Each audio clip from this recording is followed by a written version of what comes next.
Atención ciudadanía, detengan todo, pues ya va a comenzar el único podcast que no dice nada. Los niños están muy cambiados. Siempre hay un típico chileno, un peruano, un argentino, un gallego, un gangoso. Desde las catacumbas del humor, Maxi Andrade y Cris Rosales se adentran al oscuro mundo del chiste, la comedia, el pensamiento y la baja cultura. Aquí comienza Mal Humor. Hola amigos y amigas, mi nombre es Cris Rosales, seré uno de sus locutores. Hoy me acompaña Maxi Andrade, mi amigo personal. Saluda Maxi. Hola, ¿cómo están todos? ¿Y dónde está el piloto? Juntos estamos planteando este programa, estamos ofreciendo este espacio para la reflexión, para el pensamiento en torno a lo cómico. Aquí buscamos dar luces, o más bien, más que dar luces, inmiscuirnos en las sombras de lo que hace cómico a lo cómico, qué hay detrás de cada gesto que nos da risa, más que si es bueno, si es chistoso o no, qué podemos decir de eso. ¿Por qué pensar el humor, Maxi? ¿Por qué plantearnos esta pregunta? Claro, de pronto parece más bien una tontera hablar de humor, ¿cierto? Pero también hay algo ahí como que nos podría interesar de pronto, ser sugerente y sobre todo como darnos cuenta de qué es eso que nos hace hacer reír. Claro, es curioso porque lo que estamos planteando desde un tono de conversación, desde un tono también un poco cómico de pronto, igual es buscarle el lado serio al humor, como pensarlo ya no desde solo el humor. En el fondo estamos pensando el por qué nos reímos, luego de qué nos reímos. Ahí fijar nuestra búsqueda en este programa Mal Humor, que sigue la misma línea de nuestro proyecto también de blog, al que los dejamos invitados y invitadas para que revisen, que es laboratoriodehumor.cl o com. Yes. Sí, CL. CL de Chile. Claro, de Chile, en donde habrá muchos artículos de distintos temas en torno a la comedia, y que serán también algunos temas que tocaremos acá de manera mucho más profunda. Intentaremos. Sí, lo intentaremos. Bueno, sin más, vámonos a una canción antes de empezar, antes de que usted, Maxi, me cuente, me traiga unas papitas y me cuente de qué vamos a hablar el día de hoy. Vamos a una canción. Vamos a una cancioncita, no sé si le parece la siguiente. Vámonos con Coraje de Nati Peluso. Temazo. Vámonos con ese tema y luego volvemos con la conversación. Como saliva del arce negro estás. Nunca te dije flaco, quédate conmigo, fuiste vos solo nomás. ¿Cómo pudiste, negro, no leerme? Te escribí para mí no perderme. Duele la aguja fría ahora como agua sobre la frente perfora. Yo no quería nada más que estar pegaditos un rato. Te sufrí, ahora reposo, serena mi canto. Limaste chabón con la lluvia que hay. Querés que me quede allá afuera. Veneno en mi valle, te hace falta más coraje. Vengo vestida de diabla, paseo por tu calle. Llevo un vestido Versace, sé que hará que te raye. No hace falta que te vaya, nena, afrontame. Te hace falta coraje, te hace falta coraje. Te hace falta coraje. Derrito medalla pa' convertirme de oro y olvidar todas las rayas que te volaste ayer. Voy a perderme a la pana en busca de placeres. Yo callaré, me dijiste no fallaré. Tuviste la belleza. Te hace falta coraje, te hace falta coraje, te hace falta coraje, te hace falta coraje, te hace falta coraje, coraje,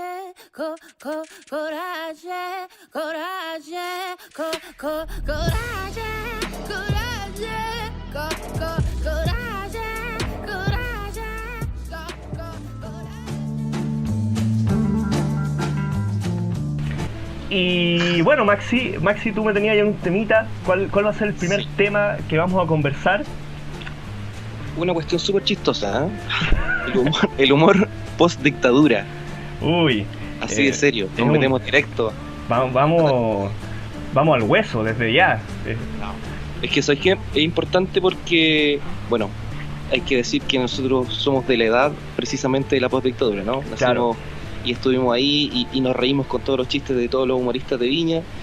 y nos pareció muy chistoso cuando éramos chicos, los repetíamos todos los chistes sin saber nada de lo que decíamos. Somos los que nacimos después del plebiscito.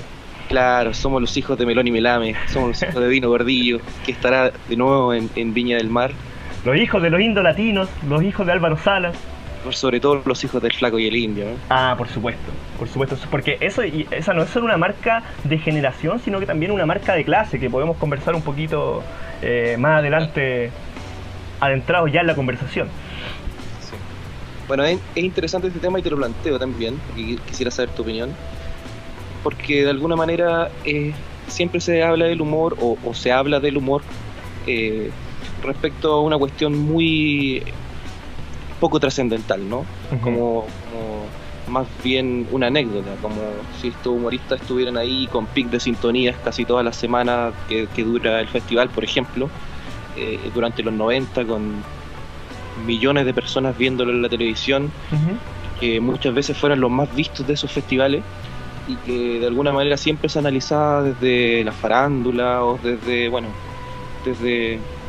unanimidad. Claro, que finalmente no era otra cosa que un no análisis, no era, Claro. Era la parte de ir a comprar cabritas para quienes iban al festival. No sé, yo O sea, creo que lo creo, o sí, sea, o sea, para quienes iban al show, sí, pero para los televidentes era todo lo contrario, pues era donde Claro. se marcaba el pic de sintonía. claro, entonces por un lado, no sé, en específico de Viña, por hablar de Claro.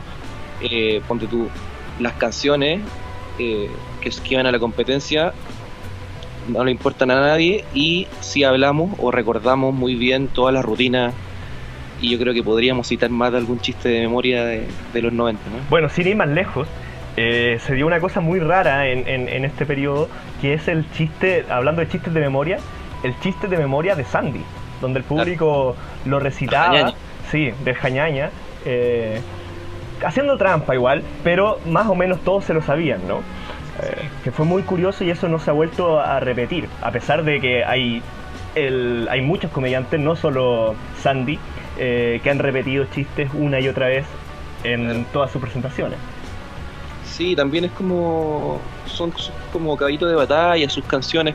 Bueno, si lo miráis como un show, de pronto también son sus one hit wonder, ponte tú, o sus canciones íconos, perdón, sus chistes íconos, y de alguna forma como combos venían, combos iban, combos venían. Exacto. O, Claro, qué sé yo, la mosca de Memo Boom, que son cuestiones que traspasaron incluso más que cantantes dentro de Viña o dentro de los 90 mismos. son sellos de fábrica, porque en el fondo uno no podría pensar a Sandy sin contar ese chiste. Uno no lo podría ver parado en el escenario sin contar ese chiste, ni tampoco contando ese chiste, porque, bueno, se sabe. Mira, una de las cosas que a mí me llama la atención, y por qué planteo también el tema así, post dictadura, es porque de alguna manera al observar, porque me hice observar obligatoriamente casi todas las rutinas de Viña de los 90, Este fue tu objeto de estudio. claro, fue algo así como mi corpus. Bueno, hay que contarle a los amigos que Maxi en su magíster lo utilizó para uno de los análisis de curso, en el fondo. Se enclaustró mirando rutinas para poder hacer este análisis del que nos va a contar ahora. Un visionado tortuoso. Y fue tan tortuoso porque yo digo, igual divertido ver comedia de los 90, o no Mi tanto. recuerdo, mi recuerdo era que iba a ser una sensación totalmente divertida, o sea, iba a vivir todos esos momentos que vivía con mi abuela viendo la tele, quedándome, no sé, pues, a ver esos chistes que yo no entendía muy bien, pero me reía mucho, principalmente los de Melón y Melame, que yo los contaba cuando era chico. Bueno, y porque Melón y todos los Melame, adultos se reían. Melón y Melame a nuestra generación, bueno, a muchos en realidad, causó un fenómeno bien raro que era como de gusto de niños, a pesar de que era un contenido no de niños, pero todos de niños andábamos contando chistes de Melón y Melame, y que claro, imagino que con tus ojos actuales no fue lo mismo, no fue la misma experiencia.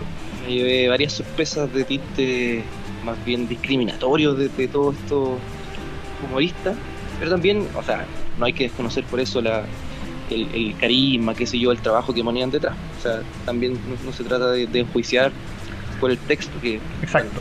¿Cuántas muy rutinas importante. viste más o menos? A ver, tengo aquí el archivo de todo el... Déjame buscarlo, ¿no? Porque Claro, yo estaba recordando mientras conversábamos. Recuerdo a Meloni Melame, recuerdo a Dino Gordillo en varias ocasiones, recuerdo a Sandy, recuerdo... Para que se hagan una idea de las personas humoristas o grupos de humoristas que tuvieron en los 90. Ajá. Mira, el 91 estuvo Palta Menéndez, Hermógenes con H, Charola Pizarro, Paulo Iglesias. El 92, Paulo Iglesias se repite el plato, está Lucho Navarros, Enzo Corsi, gran personaje Enzo Corsi, Platón Humor, que da para todo un programa, Enzo Corsi solo. Un gran personaje. No sé si chistoso, no sé si cómico, pero un gran personaje. ¿Sabéis que es más chistoso, esto como a modo de paréntesis, es más chistoso cuando no está intentando ser chistoso? Por supuesto. Por ejemplo, cuando salió diciendo que los condones XL a él le quedaban chicos. Pero, inverosímil. Y también más que chistoso es como una especie de antagonista, como un ser más bien despreciable. Como el Guasón. No, como el Guasón, como el pingüino. No. El pingüino. Eso. Sí, como... Bueno, el 93, por ejemplo, estuvo Sandy. Y ahí fue un ícono Sandy porque su chiste, bueno...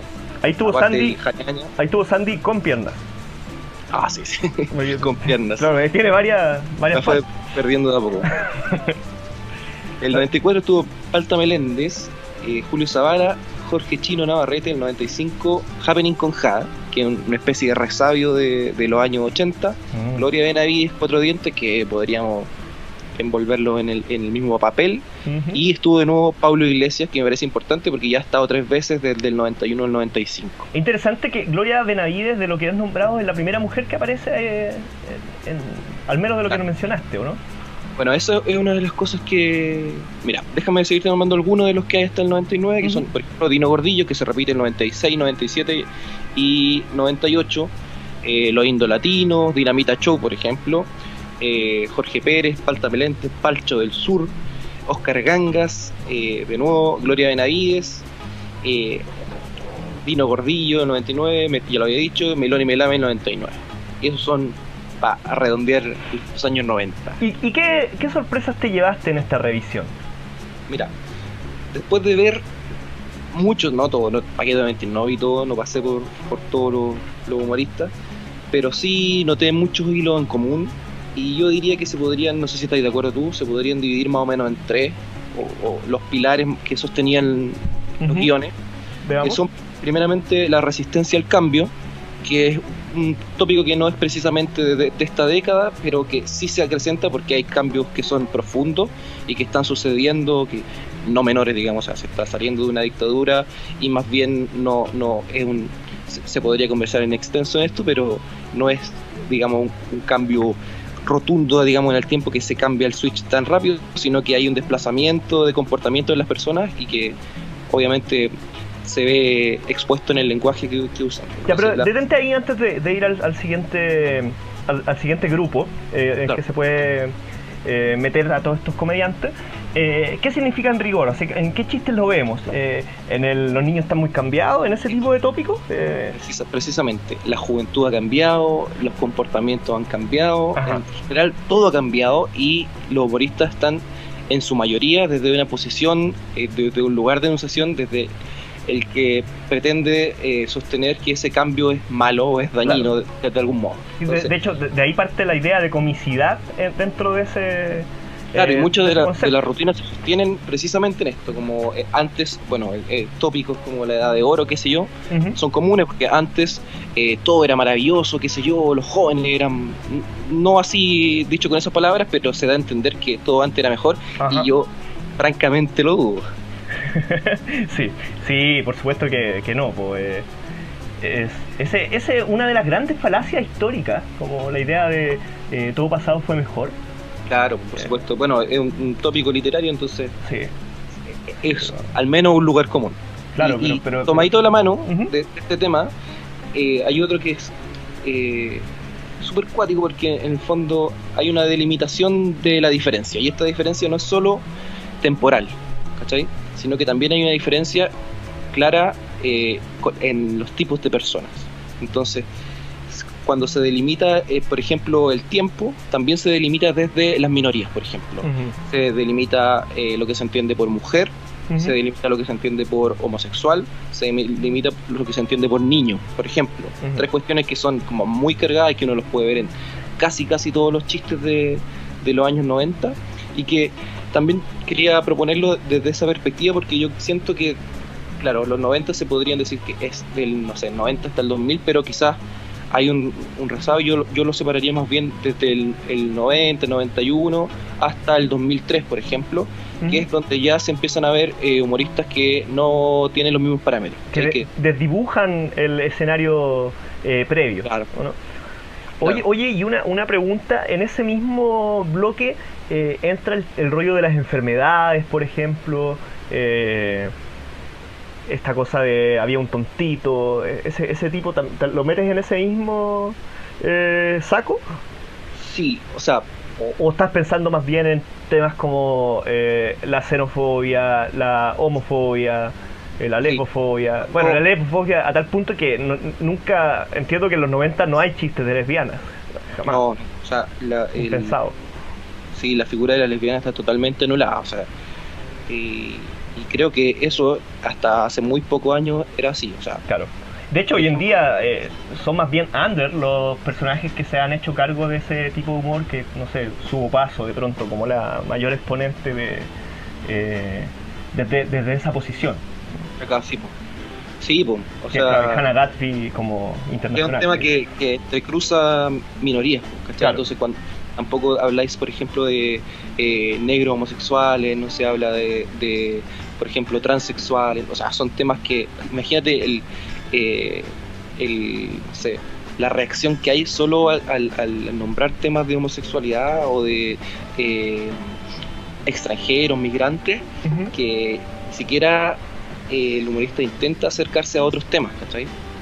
Y de ahí también hay otro tema que me parece que es el tercer pilar fundamental, que es la deformación del cuerpo. Y ahí quizás... ahí está lo de la enfermedad y del freak, ¿no? Claro. Que es muy medieval esa claro, que a través de todos estos sistemas de disposición de chistes, que son la resistencia al cambio, la delimitación de la diferencia, se hace, o el humorista se plantea de una posición que enfrenta el cuerpo, no desde el cuerpo propio, o sea, no hay chistes referentes a sus cuerpos, a su historia, a su narrativa con su propio cuerpo, sino que siempre es el cuerpo de un otro, y ese otro, la mayoría de las veces se aproxima desde una delimitación. Entonces se habla del cuerpo del otro, pero el cuerpo del otro de una mujer, el cuerpo del otro de un enfermo, el cuerpo del otro de un deforme, el cuerpo del otro de un negro, el cuerpo de un peruano, ¿cachai? Sí. Siempre es el cuerpo del otro el que se deforma, y esta deformación siempre tiende a ser más bien una burla que un claro, un chiste. Es interesante eso. Humberto Eco en su libro de la fealdad, en uno de los capítulos plantea justamente este rollo del cuerpo del otro y de reírse del deforme, y ahí mete a enfermos o simplemente el pobre también, mirado como desde la deformidad, como una forma de imponer el poder de la hegemonía. Y claro, que incluso cuando se ríen personas que pertenecen a esos grupos, que les parece chistoso, digamos, a la masa misma, lo que hace es desmarcarse de ese lugar al que también pertenecen. Como claro, no sentirse parte de los freaks, sin embargo es un humor que nace desde el poder. Sí, eso es interesante igual, porque, o sea, si lo miráis desde una cuestión o desde una perspectiva temporal o histórica, es un momento de mucha fricción. Es un momento donde poner una posición que no sea evidente también, porque en ese momento nadie quería tener una posición muy firme frente a las cuestiones que están sucediendo, pero sí hacerla pasar por chiste, ¿cachai? Perfecto. Entonces podemos entender su posición ideológica a partir de la utilización del humor, ¿cachai? Entonces, ponte tú, hay un autor gringo creo que, no estoy seguro, que escribe que se llama Gruner, que escribe un libro que se llama The Game of Humor, donde precisamente rescata ciertas teorías del humor, y una de ellas es la teoría de la superioridad, donde habita un conflicto de poderes, pero siempre desde el punto de vista de esa confrontación, desde ganar esa confrontación, ¿cachai? Entonces, cuando tú estás contando un chiste, en el fondo estáis poniendo la pata sobre otra persona que para ti es más débil. Exacto, sí. Es muy interesante el rollo del poder, porque recién hoy en día, desde hace poco, digamos, de los últimos 5 años tal vez, deben haber movimientos antes, pero se ha empezado a pensar el humor desde la posición de poder, y siempre ha estado metida la posición de poder. Claro. Ahora bien, se hace más desde el sentir que desde el análisis profundo. Y hay mucha profundidad, digamos, hay muchos ribetes que poder tomar desde este, por ejemplo, desde esta clasificación que hacemos del humor en los 90. Oye Maxi, disculpa que te interrumpa, pero ¿te parece que vayamos a una pausa y a la vuelta seguimos con el desglose de cada una de estas clasificaciones? Me reparece. Te reparece, para que descansemos un poco, también descansen los amigos. Así que vámonos con un temita de Dreskila. Estamos tranquilos, para que nos quedemos tranquilitos también. Estamos puro trap. A puro trap hoy, el día de hoy. Vámonos con eso. Estamos tranquilos, con el efectivo que siempre recibo, hicimos ver kilos. Estamos tranquilos, estamos tranquilos. Tenemos la grasa que suena en tu casa, que quiere tu oído. Estamos tranquilos, estamos tranquilos, con el efectivo que siempre recibo, hicimos ver kilos. Estamos tranquilos, estamos tranquilos. Tenemos la grasa que suena en tu casa, que quiere tu oído. Estamos tranquilos, no saben por qué.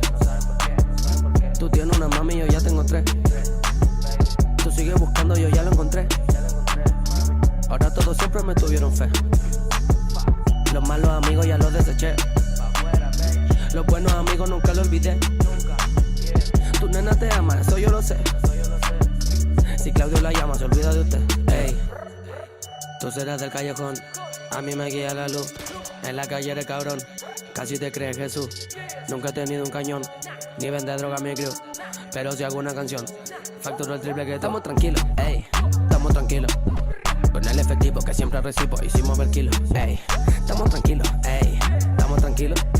Tenemos la grasa que suena en tu casa, que quiere tu oído, estamos tranquilos, estamos tranquilos, con el efectivo que siempre recibo, hicimos ver kilos. Estamos tranquilos, estamos tranquilos. Tenemos la grasa que suena en tu casa, que quiere tu oído, Tú tienes cuchillo, tú tienes pistola. Yo tengo una boca que dispara sola. Y tengo una mano que nadie controla. Es como tu bitch cuando mueve la cola. A ti no te quieren como a Donald Trump. Cuando subo un tema parece spam. Dicen que me odian y siempre lo harán. Y uno de ellos antes era mi fan, yeah. Estamos blindados contra la energía mala, contra los haters y contra la bala. Estamos blindados contra la energía mala, contra los haters y contra sus balas. Estamos tranquilos, estamos tranquilos. Con el efectivo que siempre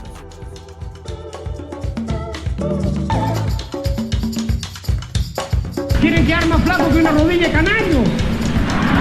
Todo es diet ahora, bebidas diet, pan diet, mantequilla diet, hasta los sueldos son diet. Todo chico, todo flaco, todo diet.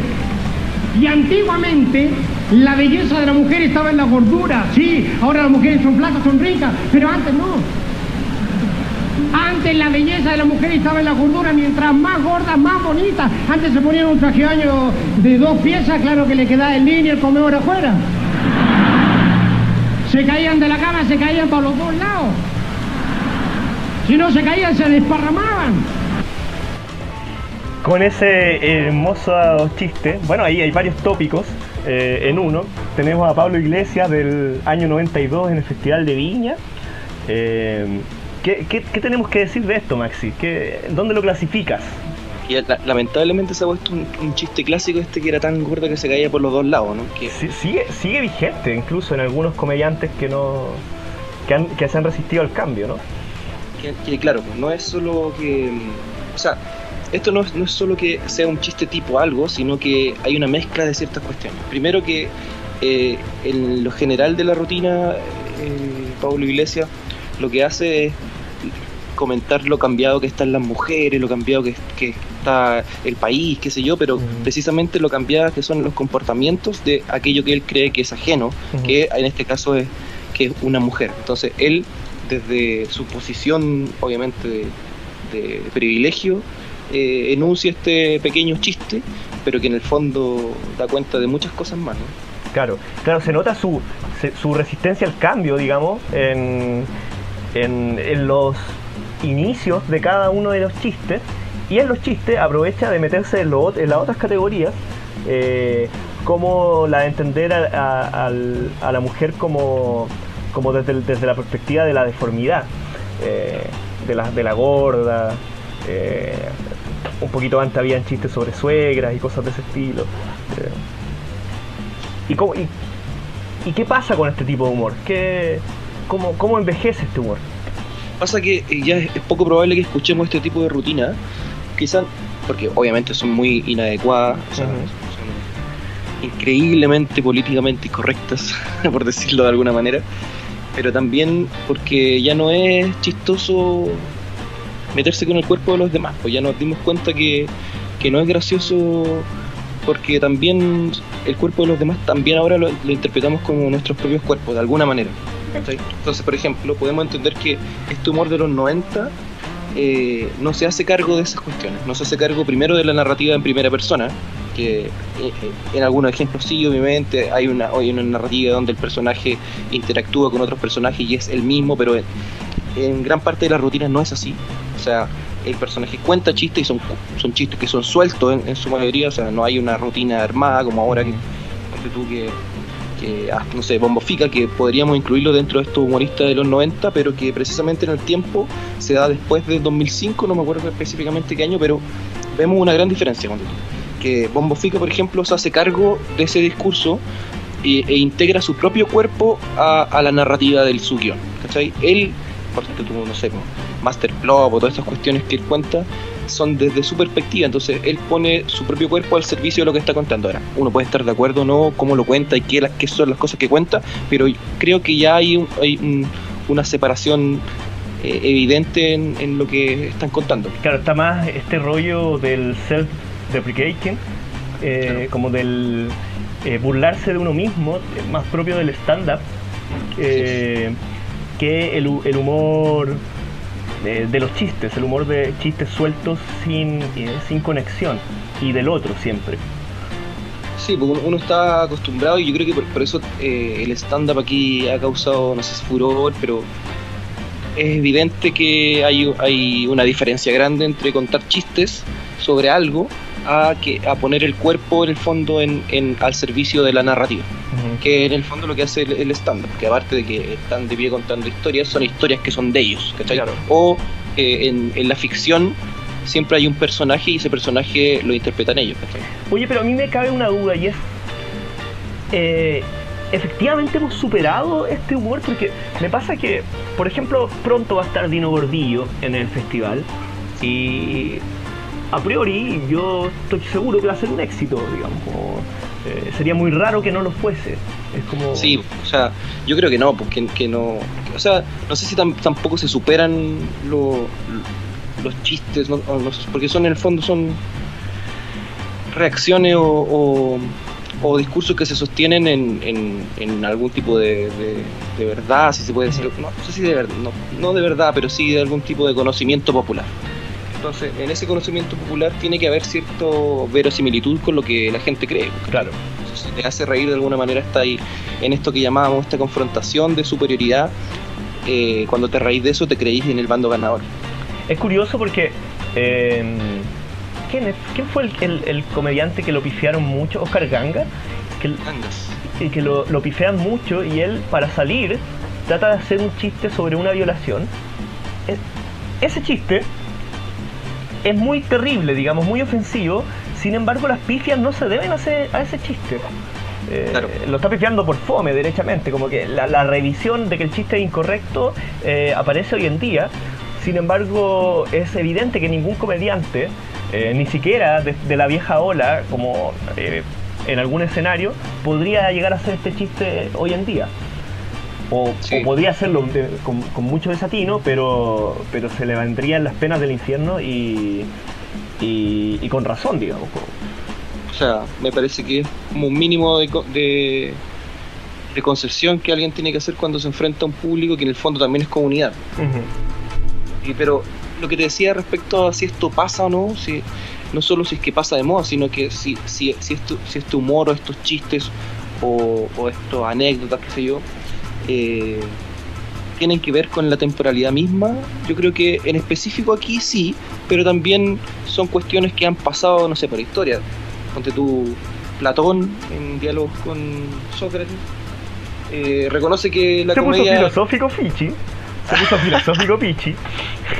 Que para mostrar que la cuestión no es nueva, o sea, evidentemente no es nueva. Claro. O sea, si tú crees que la comedia es muy importante porque muestra un aspecto del ser humano que le parece muy interesante, que es la envidia.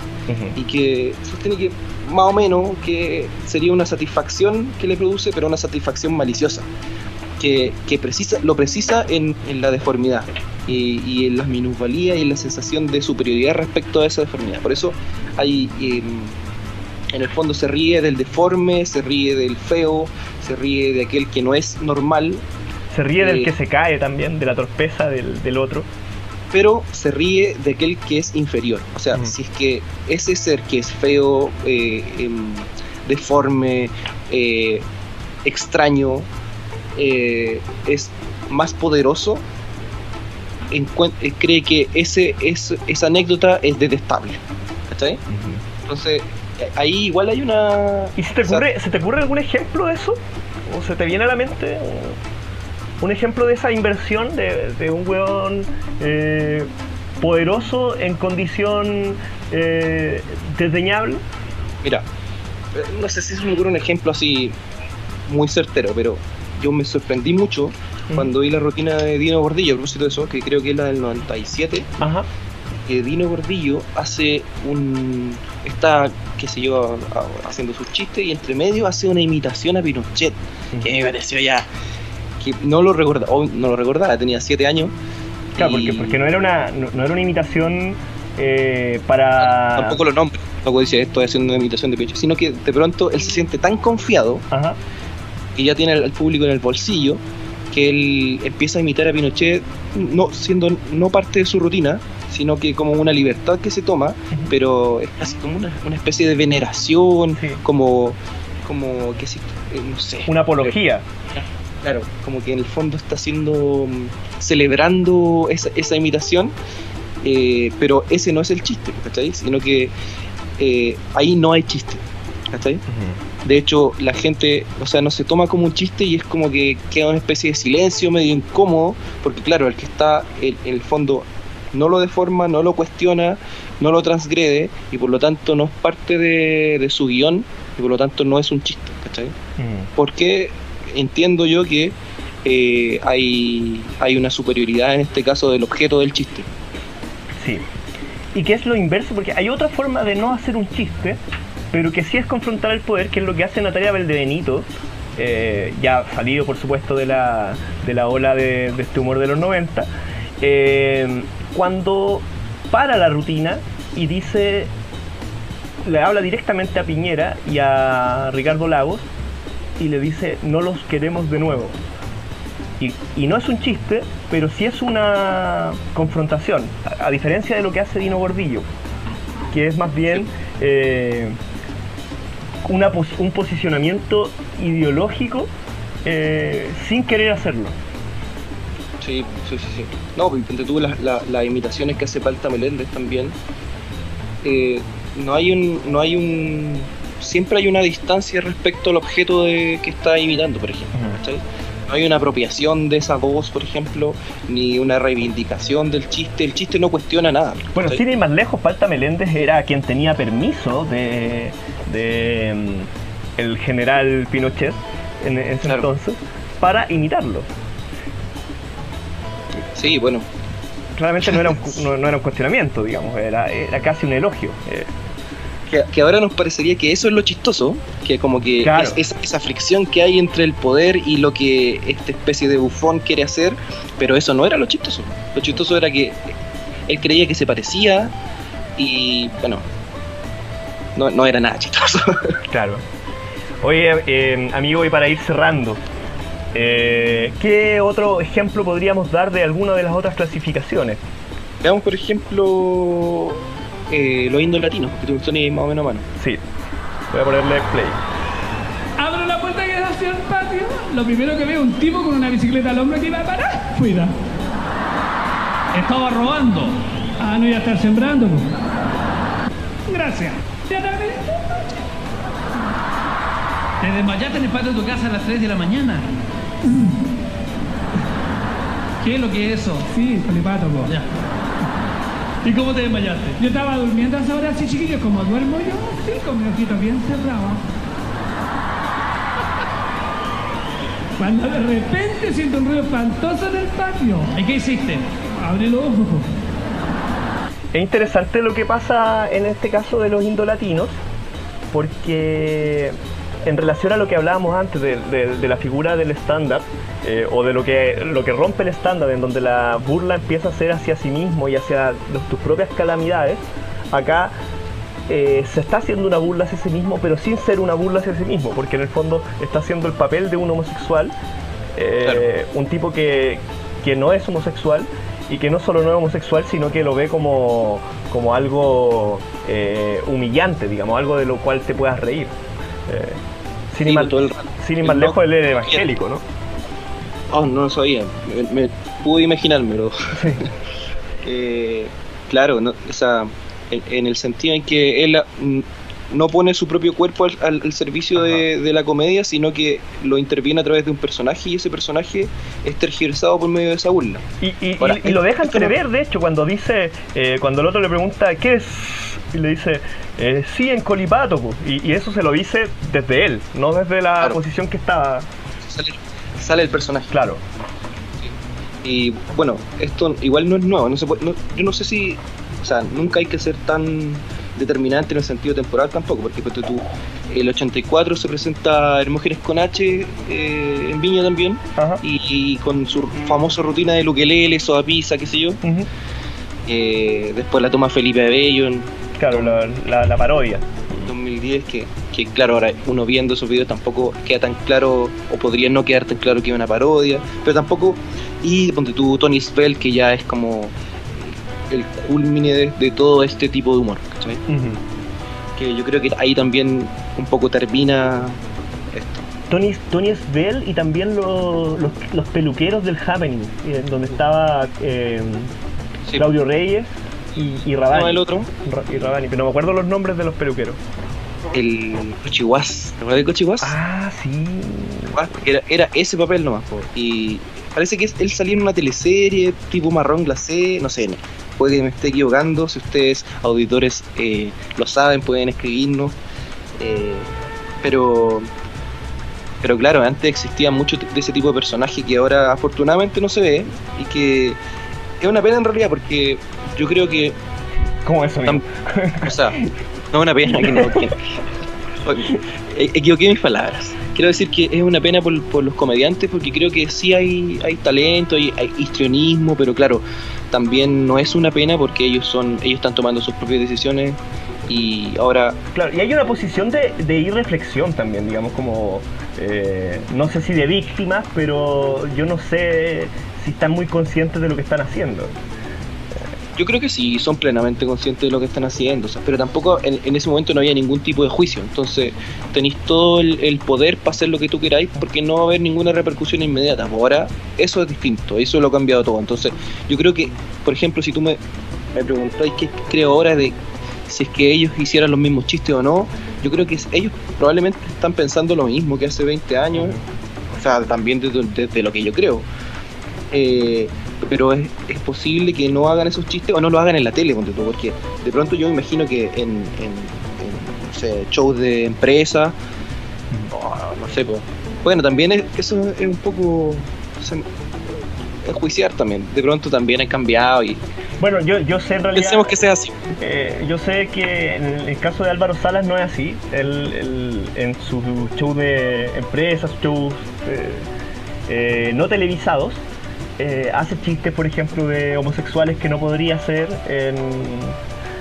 en ningún lugar público, en ningún medio público. Claro, y se malentiende, o sea, se deforma la concepción que tienen también de humor negro, ¿cachai? Que en el fondo están diciendo algo que no se debe decir, entonces por eso es humor negro. Y esa no es la explicación, pues no se debe decir porque estáis dañando a otras personas. Claro. Ahora, lo del humor negro es un gran tema para otro capítulo, y creo que podríamos ir cerrando este capítulo con la reflexión o con la evidencia de que efectivamente, o al menos en el humor, todo pasado no fue un mejor momento. Bueno, amigos, bueno, amigas, estamos ya en la hora. Nos quedó mucha cosa en el tintero. Imagino que tú, Maxi, quedaste con muchas ganas de seguir dándonos tu ejemplo y seguir en esta conversación. Sí, pues como ven, se abren un montón de temas que a veces uno no le toma el peso, y históricamente también ha sido más bien irrelevante el tema del humor, pues, que tampoco somos estandartes del humor ni venimos a reivindicar nada. O se ha revestido como de que fuera inocuo. Claro, sí. Bueno, el último tiempo se ha visto que no, pero también se ha aplicado poco a la conversación. Exacto. Y la idea de nosotros es justamente traer este tipo de conversaciones a la mesa y transformarlo en un diálogo, no solo entre nosotros, sino que también invitarlos a que nos escriban. Pueden hacerlo a través de nuestra página de Laboratorio de Humor, o tuitearnos, o escribirnos en nuestras redes sociales. Y los invitamos a seguir escuchando este programa, Mal Humor, semana a semana, una media horita conversando sobre algún tema de contingencia o algún tema de reflexión en torno a lo cómico. Sin más, yo me despido, amigo Maxi. Nos vemos. Muchas gracias por escuchar. Adiós.